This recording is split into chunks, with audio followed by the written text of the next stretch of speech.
Bugünkü mövzumuz yenə də günlər davam edən və mənim də sosial şəbəkələrdə geniş bir şəkildə paylaşdığım imtahan mövzusudur.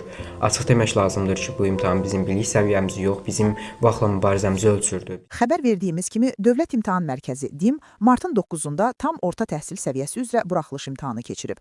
Gəncə Xəbəraza daxil olan çoxsaylı şikayətlərə görə imtahanın suallarının həddindən artıq çətin olması iddia edilir. Bununla bağlı sosial şəbəkələrdə də narazılıqlar səngiməyi bilmir.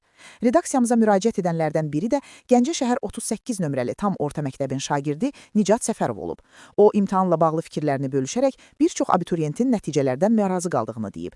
Məktəblinin sözlərinə görə imtahanda təqdim olunan suallar məktəbdə keçirilən dərslərlə müqayisədə xeyli çətin olub.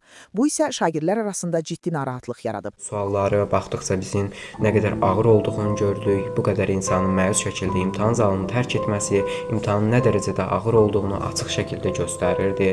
Sualların çoxu formal olaraq bizim dərsliklərimizə əsaslanırdı, kitablara əsaslanırdı, amma çətinlik səviyyəsi bizim kitablarımızdan qat-qat çətin idi. Suallar vaxt aparan idi, uzun idi, dolaşıq idi.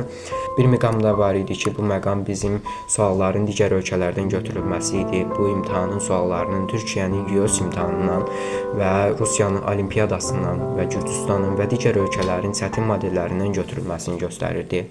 Yəni buraxılış imtahanının səviyyəsindən xeyli ağır idi. Əgər imtahan səviyyəsi bu qədər ağır olacaqdısa, biz indiyə qədər niyə bu qədər sınağa pul tökmüşdük? 180-200 bal arası yığanlar belə artıq 150 bal yığmaq üçün dualar edirlər ki, biz heç olmasa imtahandan 150 balsa da keçə bilək.